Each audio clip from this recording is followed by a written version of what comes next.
తెలుగు సాహిత్య విస్తరికి స్వాగతం. నా పేరు డేగల అనితా సూరి. ఇవాల్టి వ్యాస శీర్షిక బంధుత్వం.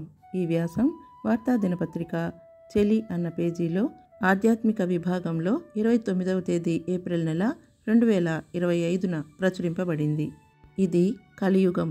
బంధువులను రాబంధువుల్లా చూస్తూ ఇళ్లలో ఉన్నా లేదనిపిస్తూ దాక్కో చూసేవాళ్ళు ఎక్కువయ్యారు. కానీ మనం బంధువులను ఎలా చూస్తున్నామో మనల్ని కూడా బంధువులు అలాగే భావిస్తారని గ్రహించాలి. మనిషి సంఘజీవి. ఒక్కరే బ్రతకడం జరగని పని. చుట్టాలు, బంధువులు, అతిథులు, పొరుగువాళ్ళు, సహోద్యోగులు, పనివాళ్లతో సైతం కలిసిమెలిసి జీవించటం వల్ల ఆనందమైన జీవితం సొంతమవుతుంది.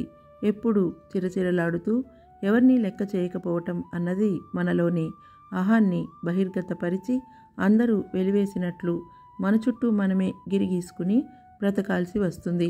దానివల్ల క్లిష్ట పరిస్థితుల్లో, అవసరమైన సమయాల్లో మనం నష్టపోవటమే కాక మన తరువాతి తరాలపైన కూడా ప్రభావం పడి సమాజంలో ఒంటరి వాళ్ళు అవుతారు. ఈ పరుగుల జీవితంలో ఎవరూ పనిగట్టుకుని మనల్ని వెతుక్కుంటూ రారు, ఎంతో అవసరమైతే తప్ప. అదేవిధంగా మనకు ఎప్పుడో ఒకప్పుడు ఎవరి మీదో ఆధారపడాల్సి రావచ్చు, రాకపోవచ్చు. అయినా అవసరంలో చేయూతనివ్వటం మనిషిగా కర్తవ్యమని భావించాలి. ఎప్పుడు అవతలి వాళ్లలో చెడుని, వారి బలహీనతని మాత్రమే లెక్కిస్తూ కూర్చుంటే మనలో కూడా ఎన్నో లోటుపాట్లు మనకే కనిపిస్తాయి.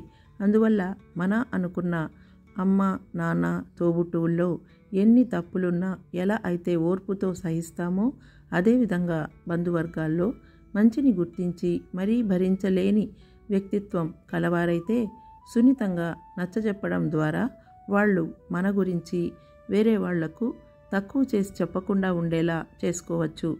మనిషి జీవితం 100 ఏళ్ళు అనుకుంటాం, కానీ అమాయకమైన బాల్యం ప్రపంచాన్ని తెలుసుకునేలోపే మాయమయ్యే యవ్వనం, బాధ్యతలతో సతమతమయ్యే నడి వయసు, ఎన్నో అనారోగ్య సమస్యలతో ఉక్కిరిబిక్కిరి చేసే వార్ధక్యాలతో తిరిగి చూసేలోపే పుణ్యకాలం గడిచిపోతోంది. ఎన్ని అనుకున్నా, ఎంత సంపాదించినా మంచిని సంపాదించుకోవటం చాలా కష్టం. కానీ జన్మలకు మనం ఉన్నా లేకున్నా మన ముందు వెనుక నలుగురు తలుచుకునేది ఆ మంచినే అని గ్రహిస్తే మనం, మనవాళ్ళు హాయిగా జన్మ సార్థకం చేసుకునే వీలుంటుంది. బంధుత్వం గురించిన ఈ వ్యాసం మీకు నచ్చినట్లయితే కామెంట్ చేయండి. మీ బంధువులకు, స్నేహితులకు ఈ వీడియో లింక్ని షేర్ చేయండి, లైక్ చేయండి. మరిన్ని వీడియోల కోసం మా తెలుగు సాహిత్య విస్తరి ఛానల్ని సబ్స్క్రైబ్ చేసుకోండి. మరొక ఆసక్తికరమైన వీడియోతో త్వరలోనే మళ్ళీ కలుద్దాం. అంతవరకు సెలవు. నమస్తే.